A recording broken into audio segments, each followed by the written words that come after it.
속보입니다. 미국 애리조나 핵심 반도체 기지가 정지됐습니다. AI 전력 방위 시스템, 모든 군사 네트워크가 멈췄습니다. 미국은 이를 전술적 마비 사태로 규정했고 유럽과 일본 기술진은 복구를 포기했습니다. 단 48시간. 그 누구도 가능하다고 말하지 않았습니다. 한국을 제외하고는. 이 영상은 단 한 번도 보도되지 않은 미국 국방 시스템 붕괴의 48시간, 그리고 그 안에서 한국이 어떻게 세상을 다시 작동시켰는지 조용히 그러나 정확히 기록합니다. 당신은 지금 세상이 몰랐던 한국의 진짜 얼굴을 마주하게 될 것입니다. 나는 마르코 벤틀리입니다. 런던에서 태어나 22년간 나토 기술 참모로 일했어요. 59살이 된 지금 세계 곳곳에 군사시설을 둘러봤지만 불과 며칠 전 애리조나의 그 기지만큼 절망적인 곳은 없었습니다. 플랜트 714. 미 국방부 산하 군사용 반도체 생산 라인이었어요. 사막 한가운데 지어진 시설이었고 외부에선 그 존재조차 알 수 없었습니다. 저는 나토 기술자문관 자격으로 그곳에 파견됐어요. 공식적으로는 참관이었지만 실제로는 기록자에 가까웠습니다. 도착한 날 아침 기지 입구에서 차를 세웠을 때 느꼈던 건 적막이었어요. 경비는 삼엄했지만 소리는 없었습니다. 출입증을 확인하는 군인의 표정도 굳어 있었어요. 뭔가 잘못됐다는 걸 그때 알았습니다. 에단 브루어가 저를 맞이했어요. 51살 미국 방위산업체의 수석 엔지니어였습니다. 그는 악수도 하지 않았고 인사말도 짧았어요. 들어오십시오. 그게 전부였습니다. 저는 그의 뒤를 따라 시설 내부로 들어갔어요. 복도는 길었고 조명은 차가웠습니다. 환풍기 소리만 들렸어요. 에단은 걸으면서 한마디도 하지 않았고 저도 묻지 않았습니다. 이미 보고서로 상황을 알고 있었거든요. 생산 라인이 멈췄다는 것, 복구가 불가능하다는 결론이 내려졌다는 것. 생산동 문을 열었을 때 저는 숨을 멈췄어요. 라인 전체가 정지되어 있었습니다. 기계들은 멈춰 있었고 모니터엔 오류 코드만 깜빡이고 있었어요. 몇몇 기술자들이 장비 앞에 서 있었지만 그들은 일하는 게 아니라 그냥 서 있을 뿐이었습니다. 에단이 말했어요. 회로가 망가졌습니다. 열흘 안에 복구는 불가능해요. 그의 목소리엔 감정이 없었습니다. 단지 사실만 전달하고 있었어요. 저는 고개를 끄덕였습니다. 무슨 말을 해야 할지 몰랐거든요. 이곳은 군사용 AI 칩을 생산하는 전략시설이었어요. 대만 해협 긴장이 고조되는 시점에서 이 라인이 멈춘다는 건 단순한 기술 문제가 아니었습니다. 국가 안보의 문제였어요. 저는 그 무게를 느꼈습니다. 에단은 저를 중앙 제어실로 데려갔어요. 거기엔 여러 기술진이 모여 있었습니다. 미국인, 일본인, 독일인, 모두 각자의 분야에서 최고라 불리는 사람들이었어요. 하지만 그들의 표정은 어두웠습니다. 회의는 짧았어요. 독일 기술자가 분석 결과를 설명했습니다. 회로 기판의 나노 단위 배선이 손상됐고 복구하려면 전체 라인을 교체해야 한다는 내용이었어요. 시간은 최소 3개월. 비용은 측정 불가. 일본 기술자는 고개를 저었습니다. 현실적이지 않아요. 저는 그 광경을 지켜보며 생각했어요. 이건 폐허다. 기술적 폐허. 모두가 그걸 알고 있었지만 아무도 입 밖에 내지 않았습니다. 그날 저녁 기지 숙소에서 저는 보고서를 작성했어요. 나토 본부로 보낼 문서였습니다. 현황, 분석, 전망. 하지만 결론은 쓸 수 없었어요. 아직 끝나지 않았다고 들었거든요. 한국 기술진이 온다고 했습니다. 처음엔 이해가 안 됐어요. 왜 한국인가? 미국과 유럽, 일본의 전문가들이 모두 손을 든 문제를 한국이 해결할 수 있다는 건가? 에단에게 물었을 때 그는 이렇게 답했습니다. 정치적 결정입니다. 이틀 뒤 정상회담이 있어요. 경주에서. 저는 그제야 이해했어요. 10월 29일 한국 경주에서 한미 정상회담이 예정돼 있었습니다. 이재명 대통령과 도널드 트럼프 대통령의 만남. 그 자리에서 이 문제가 논의될 거라는 얘기였어요. 한국 기술진의 파견은 외교적 제스처였습니다. 저는 냉소적으로 생각했어요. 기술 문제를 정치로 풀려는 건가? 한국은 반도체 강국이지만 군사용 특수 칩은 다른 영역이었습니다. 연구실에서 잘하는 것과 현장에서 복구하는 건 차원이 달랐어요. 10월 28일 새벽 한국팀이 도착했습니다. 저는 헬기 착륙장에서 그들을 봤어요. 5명이었습니다. 짐은 많지 않았고 표정은 평온했어요. 팀장으로 보이는 사람이 맨 앞에 서 있었습니다. 박종석, 45살 한국의 반도체 복구 전문가였어요. 사전 자료로 그의 경력을 봤습니다. 삼성, SK에서 일했고 정부 출연 연구소를 거쳐 지금은 독립 컨설턴트로 활동 중이었어요. 몇 차례 불가능하다던 복구를 성공시킨 기록이 있었습니다. 하지만 저는 여전히 회의적이었어요. 과거의 성공이 지금을 보장하진 않았으니까요. 에단이 그들을 생산동으로 안내했습니다. 공식 브리핑은 없었어요. 그냥 현장을 보여주는 게 전부였습니다. 저는 뒤에서 따라가며 관찰했어요. 한국팀은 걸으면서 주변을 둘러봤지만 질문은 하지 않았습니다. 생산 라인 앞에 섰을 때 박종석은 멈춰 섰어요. 그는 한참 동안 기계를 바라봤습니다. 그의 시선은 천천히 움직였고 멈추는 지점마다 뭔가를 기억하는 것처럼 보였어요. 팀원들도 같은 방식으로 현장을 읽고 있었습니다. 에단이 말했어요. 회로 기판입니다. 나노 배선이 손상됐어요. 박종석은 고개를 끄덕였지만 대답하지 않았습니다. 그는 무릎을 굽히고 기판 가까이 다가갔어요. 손을 뻗어 표면을 만지진 않았지만 아주 가까이에서 들여다봤습니다. 저는 그 모습을 보며 생각했어요. 저 사람은 뭘 보고 있는 걸까? 에단과 독일 기술자도 같은 걸 봤을 텐데 왜 저렇게 오래 들여다보는 걸까? 박종석은 일어섰어요. 그리고 팀원 중 한 명에게 무언가를 지시했습니다. 말은 들리지 않았지만 팀원은 바로 이해한 듯 가방에서 작은 기구를 꺼냈어요. 현미경이었습니다. 휴대용이었지만 정밀해 보였어요. 그들은 말없이 작업을 시작했습니다. 칩 파편을 채집하고 회로 단면을 촬영했어요. 데이터를 모으는 과정이었습니다. 에단은 팔짱을 끼고 그들을 지켜봤지만 개입하지 않았어요. 미국 기술진도 몇몇이 와서 지켜봤지만 아무도 말을 걸지 않았습니다. 점심시간이 됐지만 한국팀은 멈추지 않았어요. 누군가 물을 가져다 줬지만 마시지도 않았습니다. 저는 그 집중력이 인상적이었어요. 하지만 여전히 의구심은 남아 있었습니다. 집중한다고 해서 불가능이 가능으로 바뀌진 않으니까요. 오후가 되자 박종석은 팀원들을 모았어요. 그들은 한쪽 구석에 둘러앉아 노트북을 펼쳤습니다. 회의라기보단 데이터 공유에 가까웠어요. 각자가 수집한 정보를 하나로 모으는 과정이었습니다. 목소리는 낮았고 표정은 진지했어요. 저는 에단에게 물었습니다. 저들이 뭘 하는 건가요? 에단은 어깨를 으쓱했어요. 모르겠습니다. 우리도 같은 분석을 했는데 그의 목소리엔 피로가 섞여 있었어요. 저녁이 됐을 때 한국팀은 여전히 현장에 있었습니다. 저는 숙소로 돌아가려다가 멈췄어요. 생산동 창문으로 불빛이 새어나오고 있었거든요. 저는 다시 안으로 들어갔습니다. 박종석은 혼자 기판 앞에 서 있었어요.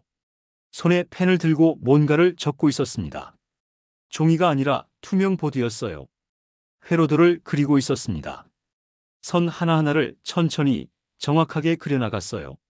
저는 멀리서 그 광경을 지켜봤습니다. 왜인지 말을 걸 수 없었어요. 그의 집중이 너무 깊어서 방해하면 안 될 것 같았거든요. 1시간쯤 지났을까요?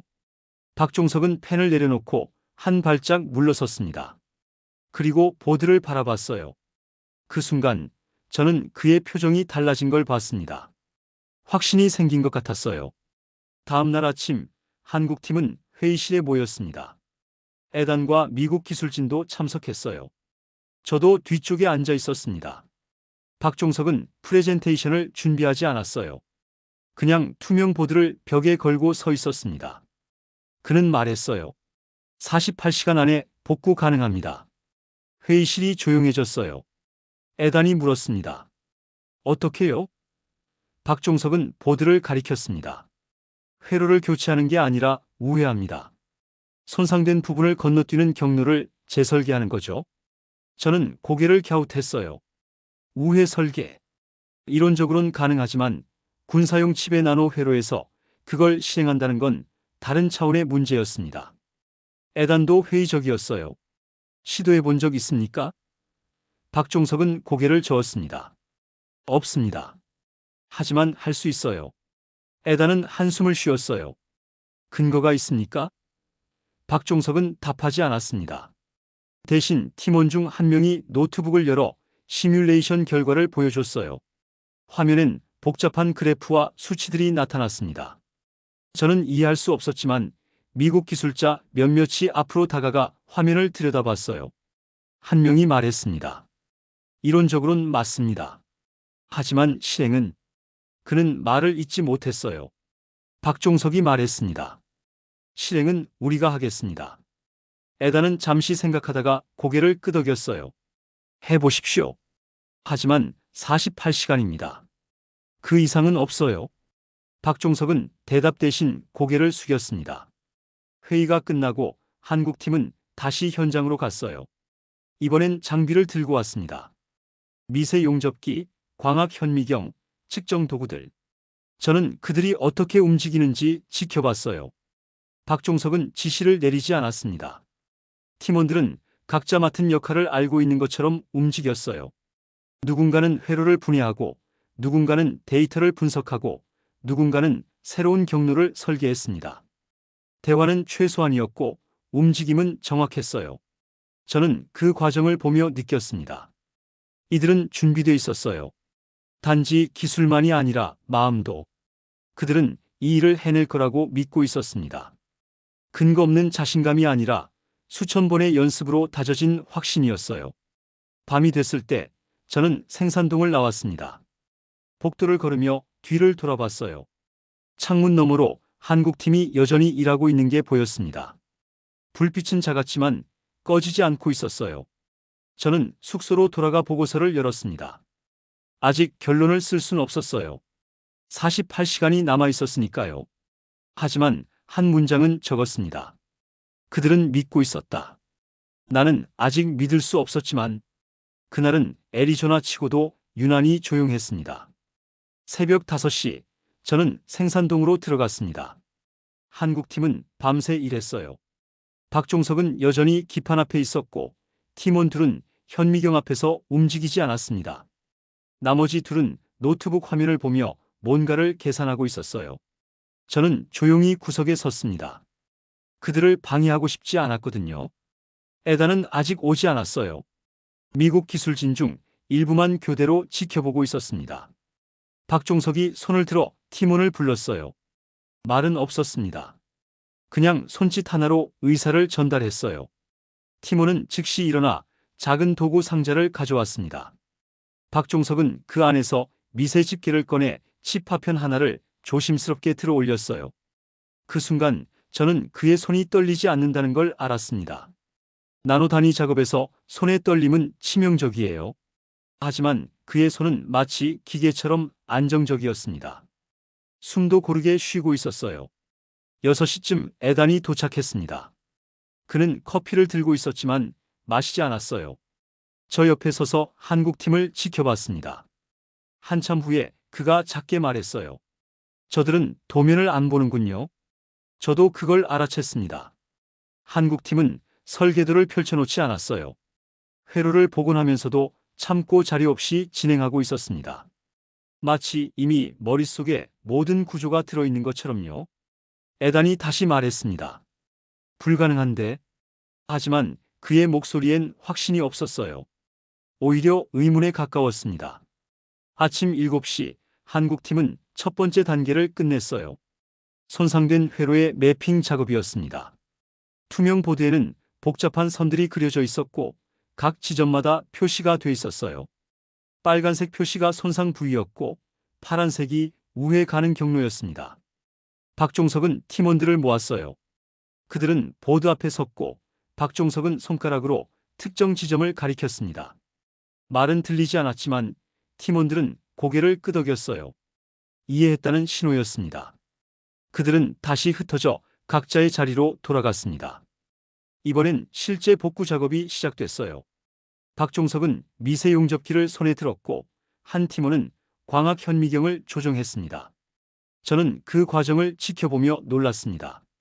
그들은 레이저처럼 빠르게 판단을 내렸어요. 하나의 동작이 끝나면 곧바로 다음 동작으로 이어졌습니다. 망설임이 없었어요. 마치 수천 번 연습한 것처럼 자연스러웠습니다. 에단도 앞으로 다가갔어요. 그는 현미경 화면을 들여다봤습니다. 박종석이 작업하는 모습이 확대돼서 보였어요. 나노 단위의 배선을 연결하고 있었습니다. 손은 여전히 떨리지 않았고 호흡도 고른 상태였어요. 에단이 중얼거렸습니다. 저건 사람 손이 아니야. 저도 동의했어요. 인간의 한계를 넘어선 것처럼 보였거든요. 오전 10시 미국 기술진이 더 모여들었습니다. 소문이 퍼진 거였어요. 한국팀이 뭔가 하고 있다는. 처음엔 호기심이었지만 시간이 지나며 분위기가 달라졌습니다.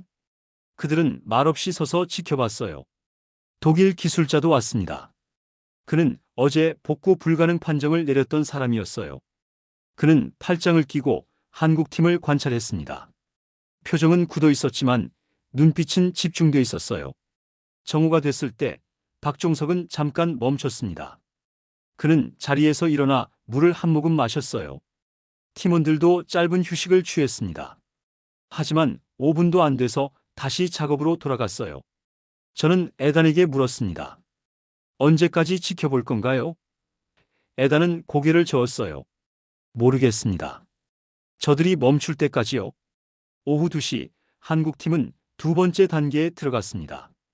우회회로 설계였어요.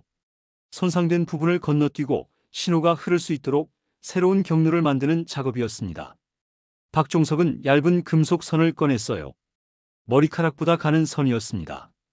그는 그걸 현미경 아래에서 정확한 위치에 연결했어요. 한 번의 실수도 없었습니다. 저는 그 광경을 보며 생각했어요. 이건 기술이 아니라 예술이다. 과학과 직관의 경계에 서 있는 무언가였습니다. 오후 4시 독일 기술자가 에단에게 다가갔어요. 저 방식은 교과서엔 없습니다. 에단이 대답했습니다. 알아요. 독일 기술자는 잠시 침묵하다가 말했어요. 하지만 작동할 수도 있겠군요. 에단은 고개를 끄덕였습니다. 저도 같은 생각이었어요. 처음엔 불가능해 보였지만 이제는 가능성이 보이기 시작했습니다. 저녁 6시 한국팀은 세 번째 단계를 시작했어요. 회로 테스트였습니다. 실제로 신호가 흐르는지 확인하는 과정이었어요. 박종석은 측정 장비를 연결했고 팀원 한 명이 컴퓨터 앞에 앉았습니다. 전원이 들어갔어요. 모니터에 숫자들이 나타났습니다. 저는 숨을 멈췄어요. 에단도 긴장한 표정이었습니다. 하지만 출력은 없었어요. 신호는 감지됐지만 완전하지 않았습니다. 박종석은 모니터를 보며 고개를 끄덕였어요. 예상한 결과라는 듯이요. 그는 다시 작업대로 돌아갔습니다. 이번엔 더 세밀한 조정이 필요했어요. 팀원들도 각자의 위치로 돌아가 작업을 계속했습니다. 밤 8시, 저는 잠깐 밖으로 나갔어요. 애리조나의 밤 하늘은 맑았습니다. 별이 많았어요. 저는 그 별들을 보며 생각했습니다. 저 안에서 사람들이 불가능에 도전하고 있다고요. 복도로 돌아왔을 때 에단이 벽에 기대에 서 있었어요. 그는 피곤해 보였습니다.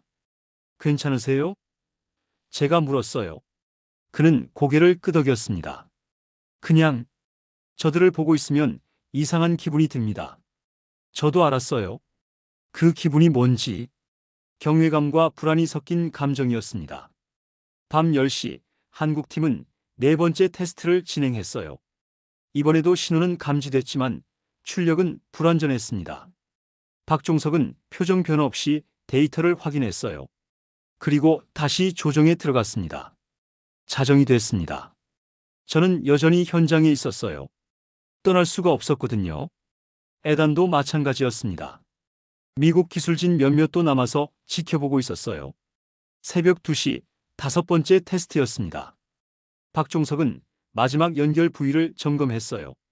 그의 손은 여전히 정확했고 눈빛은 흐려지지 않았습니다. 전원이 다시 들어갔어요. 모니터에 숫자가 뜨기 시작했습니다. 이번엔 달랐어요. 신호가 안정적으로 흐르고 있었습니다. 하지만 여전히 출력은 없었어요. 에단이 작게 중얼거렸습니다. 거기까지는 가능했지만 결국 안 될 거야. 그의 목소리엔 체념이 섞여 있었어요. 저는 박종석을 봤습니다. 그는 모니터를 바라보고 있었어요. 그의 표정은 여전히 평온했습니다. 실패를 받아들이는 것처럼 보였지만 뭔가 달랐어요. 그는 천천히 고개를 돌려 팀원들을 봤습니다. 팀원들도 그를 봤어요. 말은 없었지만 무언가가 전달됐습니다. 저는 그걸 느꼈어요. 박종석은 다시 작업대로 갔습니다. 이번엔 다른 도구를 꺼냈어요. 아주 작은 렌즈였습니다. 그는 그걸 현미경에 장착하고 회로의 특정 부분을 확대했어요. 저는 화면을 봤습니다. 거기엔 미세한 틈이 보였어요. 눈으로는 절대 볼 수 없는 크기였습니다. 박종석은 그 틈을 발견한 거였어요. 그는 집게를 들었습니다. 그리고 나노 단위로 조정을 시작했어요. 1시간이 걸렸습니다. 아무도 말하지 않았고 숨소리조차 조심스러웠어요. 새벽 4시, 6번째 테스트였습니다. 박종석은 팀원에게 신호를 보냈어요. 전원을 넣으라는 신호였습니다. 스위치가 올라갔어요. 모니터에 숫자가 나타났습니다. 신호는 안정적이었어요. 그리고 이번엔 출력이 감지됐습니다. 미약했지만 분명했어요. 칩이 작동하고 있었습니다. 에단이 앞으로 다가갔어요. 그는 모니터를 확인했습니다. 숫자들을 하나하나 읽었어요. 그리고 천천히 고개를 들었습니다. 그의 표정은 복잡했어요. 놀라움과 안도, 그리고 뭔가 다른 감정이 섞여 있었습니다. 저는 그걸 뭐라 불러야 할지 몰랐어요. 박종석은 여전히 무표정이었습니다. 그는 데이터를 확인하고 팀원들과 눈을 맞췄어요. 그들도 고개를 끄덕였습니다. 저는 그 순간을 지켜보며 깨달았어요. 이건 끝이 아니라 시작이라는 걸. 출력은 감지됐지만 완전한 복구는 아니었습니다. 아직 12시간이 남아 있었어요. 하지만 분위기가 바뀌었습니다. 미국 기술진들의 눈빛이 달라졌어요. 처음엔 의심이었다면 이젠 기대였습니다. 에단이 박종석에게 다가갔어요. 그는 뭔가 말하려다가 멈췄습니다. 대신 고개를 숙였어요. 존중의 표시였습니다. 박종석도 고개를 숙였습니다. 말은 없었지만 서로를 인정하는 순간이었어요. 저는 그 광경을 보며 느꼈습니다. 이건 기술의 싸움이 아니었어요. 의지와 집중, 그리고 인간의 한계를 시험하는 과정이었습니다. 새벽 5시, 한국팀은 짧은 휴식을 취했어요. 박종석은 바닥에 앉아 눈을 감았습니다. 팀원들도 각자의 자리에서 몸을 뉘었어요. 저는 복도로 나왔습니다. 동이 트고 있었어요. 애리조나의 새벽은 차가웠지만 공기는 달랐습니다. 뭔가 변한 것 같았어요. 에단이 옆에 왔습니다. 믿어지십니까? 그가 물었어요. 저는 고개를 끄덕였습니다. 이제는 믿습니다. 에단이 말했어요. 저들은 실패를 받아들이는 방식마저 다릅니다. 저도 같은 생각이었어요. 박종석은 실패 앞에서도 흔들리지 않았습니다. 오히려 더 깊이 들어갔어요. 저는 생산동을 돌아봤습니다. 창문 너머로 한국팀이 보였어요. 그들은 다시 일어나 작업을 준비하고 있었습니다. 아직 성공은 아니었어요.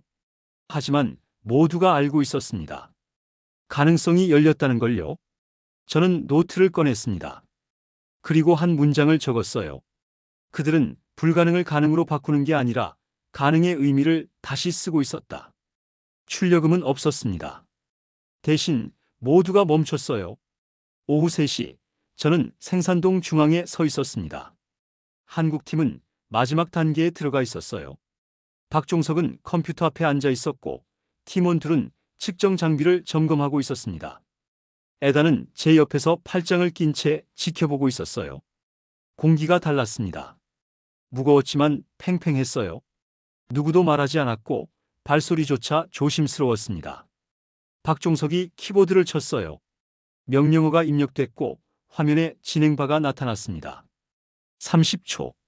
모니터는 조용했고 기계음만 희미하게 들렸어요. 저는 시계를 봤습니다. 47시간 12분. 약속한 48시간이 거의 다 됐어요. 진행바가 채워졌습니다. 그리고 화면이 바뀌었어요. 숫자들이 나타났습니다. 출력 데이터였어요. 첫 번째 칩이 작동하고 있었습니다. 박종석은 움직이지 않았어요. 그는 화면을 보고 있었지만 표정은 변하지 않았습니다.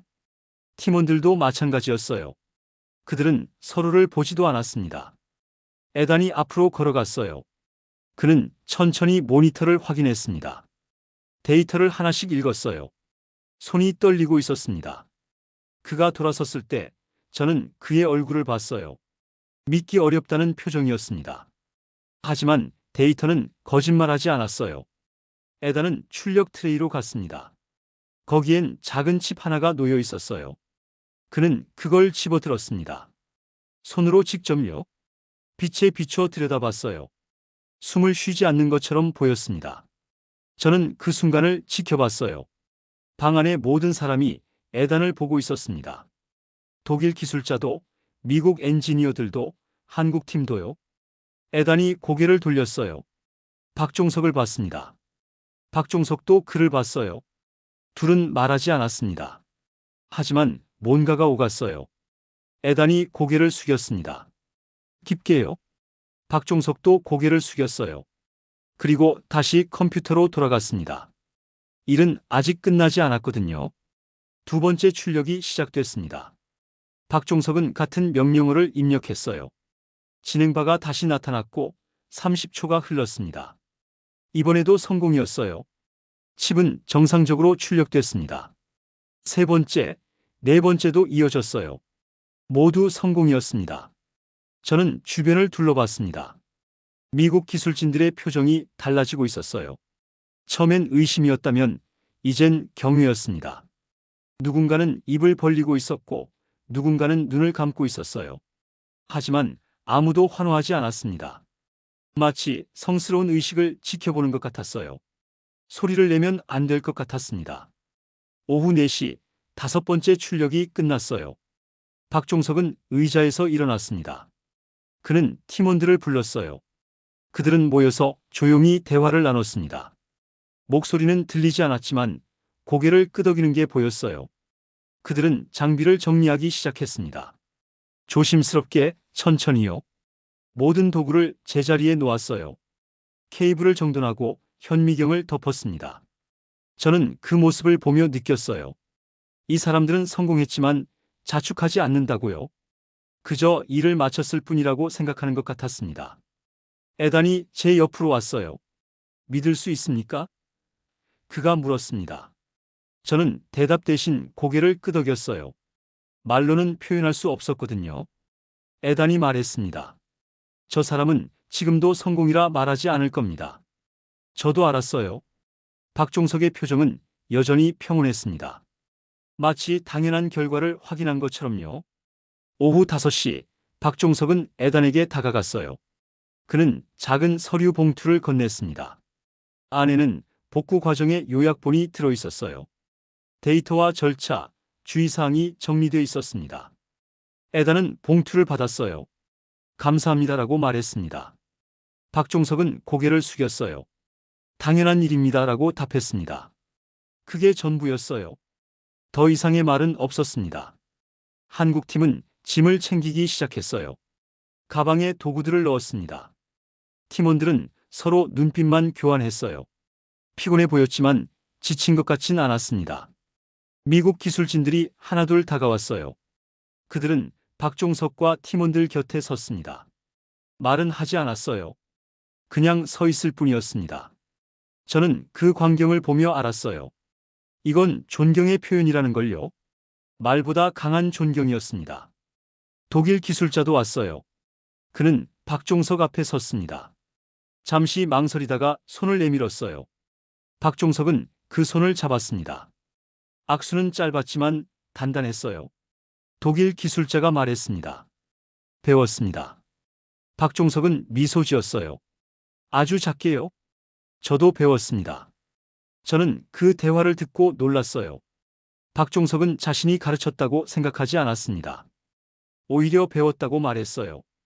그 겸손함이 진짜였다는 걸 알 수 있었습니다. 오후 6시 한국팀은 생산동을 나섰어요. 저는 그들을 따라갔습니다. 복도는 조용했고 발소리만 울렸어요. 박종석이 문득 멈춰 섰습니다. 그는 뒤를 돌아 생산동을 봤어요. 한참을 바라보다가 다시 걸었습니다. 저는 그 순간을 잊을 수 없었어요.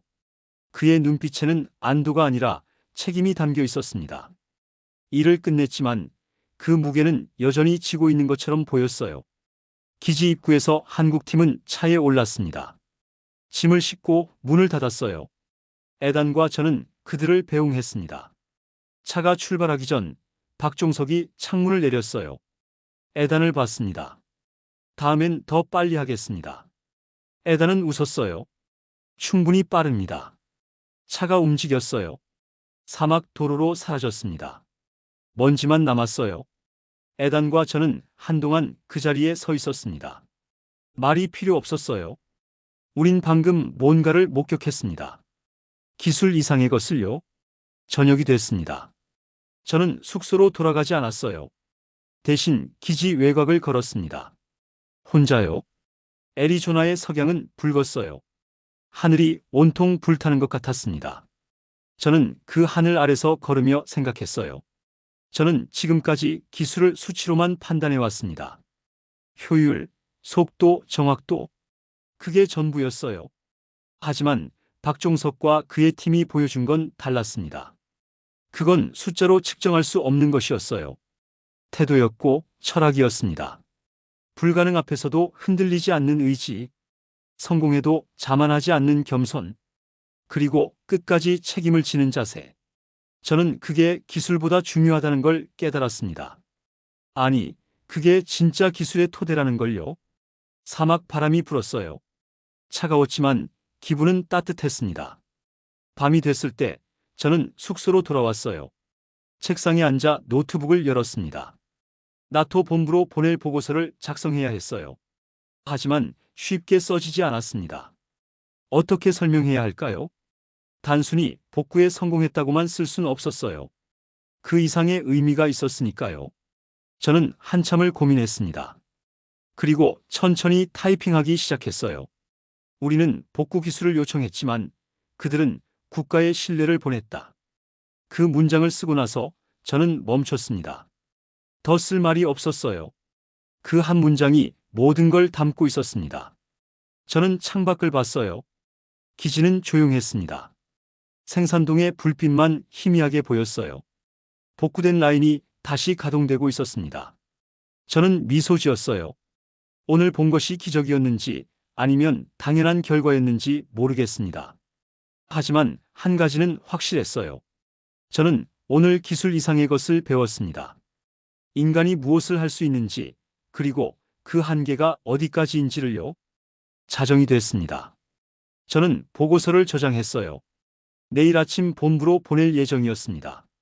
침대에 누웠지만 잠이 오지 않았어요. 머릿속에 박종석의 얼굴이 떠올랐습니다. 그의 평온한 표정, 흔들리지 않는 눈빛, 그리고 마지막 순간까지 책임을 놓지 않던 모습. 저는 생각했어요. 저 사람은 영웅이 아니라는 걸요. 그저 자신의 일을 했을 뿐이었습니다. 하지만 그 일을 하는 방식이 남달랐어요.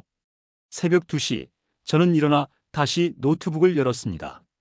개인 일지에 한 문장을 추가했어요. 오늘 나는 기술자가 아니라 장인을 만났다. 그리고 노트북을 닫았습니다. 창밖으로 별이 보였어요. 애리조나의 밤하늘은 깊었습니다. 저는 그 별들을 보며 잠들었어요.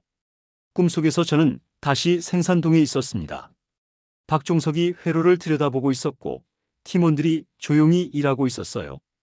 에단이 옆에 서 있었고 독일 기술자도 있었습니다. 우린 모두 침묵하고 있었어요. 하지만 그 침묵은 텅 빈 게 아니었습니다. 존중으로 가득 차 있었어요. 저는 그 꿈이 좋았습니다. 깨고 싶지 않았어요. 아침이 왔습니다. 저는 눈을 떴고 현실로 돌아왔어요. 하지만 어젯밤의 감동은 여전히 남아 있었습니다. 저는 씻고 옷을 입었어요. 그리고 다시 생산동으로 갔습니다. 라인은 정상적으로 가동되고 있었어요. 기계들이 움직이고 칩들이 생산되고 있었습니다. 에단이 거기 있었어요. 그는 저를 보고 고개를 끄덕였습니다. 잘 주무셨습니까? 저는 웃었어요. 아주 잘 잤습니다. 에단이 말했어요. 오늘 경주에서 정상회담이 열립니다. 저는 고개를 끄덕였어요. 알고 있습니다. 이 일이 보고될까요? 제가 물었어요. 에단은 어깨를 으쓱했습니다. 모르겠습니다. 아마 비밀로 남을 겁니다. 저는 그게 맞다고 생각했어요.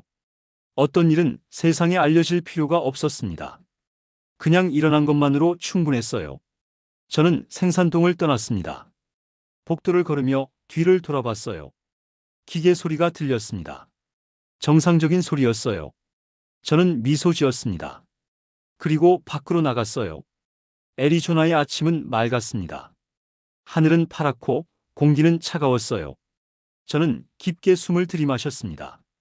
오늘도 세상은 돌아가고 있었어요. 하지만 뭔가는 변했습니다. 제 안에서요. 저는 걸었습니다. 어디로 가는지 몰랐지만 발걸음은 가벼웠어요. 그리고 생각했습니다. 기술은 도구가 아니라 약속이라는 걸요. 정상회담장은 뜨거웠습니다. 그러나 내 마음은 정적 속에 머물러 있었어요. 2025년 10월 29일 한국 경주. 저는 나토 자문관 자격으로 회담장에 참석했습니다. 공식 초대는 아니었지만 옵저버로서 자리를 얻었어요. 회담장은 화려했습니다. 카메라 플래시가 터졌고 기자들이 몰려들었어요. 이재명 대통령과 도널드 트럼프 대통령이 악수를 나눴습니다. 박수가 터져 나왔어요. 양국 관계자들이 일어서서 환호했습니다.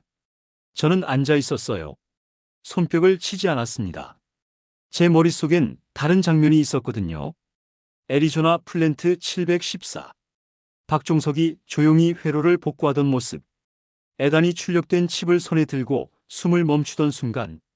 그 정적이 더 진짜였어요. 회담이 시작됐습니다. 양국 대표들이 차례로 발언했어요. 반도체 협력, 공정 관세, 기술 동맹.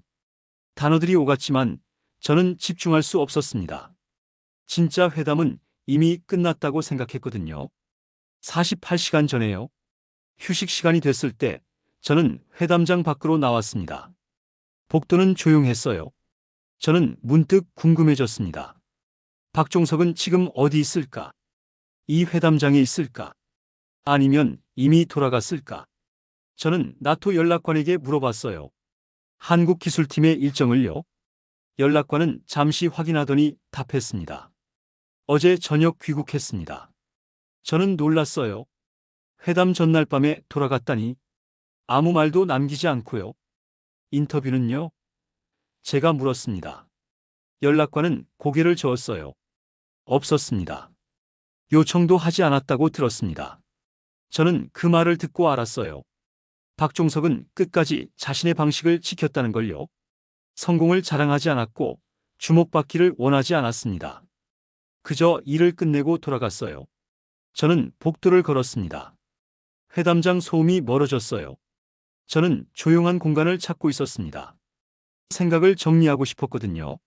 나무 벤치에 앉아 하늘을 봤어요. 저는 지난 48시간을 떠올렸어요. 박종석과 그의 팀이 보여준 것들을요. 그들은 설명하지 않았습니다. 그냥 했어요. 불가능하다는 말에 반박하지도 않았고 가능하다고 주장하지도 않았습니다. 증명만 했어요. 저는 그게 가장 강력한 언어라는 걸 깨달았습니다. 말보다 행동이, 주장보다 결과가 더 설득력 있었어요. 회담이 끝났습니다. 공동 성명이 발표됐고 다시 박수가 터져 나왔어요. 저는 뒤쪽에 서서 지켜봤습니다. 양국 대통령이 나란히 서서 사진을 찍었어요. 플래시가 번쩍였습니다. 저는 그 순간이 중요하다는 걸 알았어요. 역사에 기록될 장면이었습니다. 하지만 제겐 다른 장면이 더 강렬했어요. 박종석이 마지막 칩을 출력하고 조용히 고개를 숙이던 순간요. 저녁이 됐습니다. 환영 만찬이 열렸어요. 저도 참석했지만 오래 머물지 않았습니다. 식사를 마치고 호텔로 돌아왔어요. 방에 들어와 노트북을 열었습니다. 나토 본부로 최종 보고서를 보내야 했어요. 저는 화면을 보며 망설였습니다. 어떻게 써야 할까? 단순히 기술 복구에 성공했다고만 쓸 순 없었거든요. 저는 천천히 타이핑하기 시작했어요.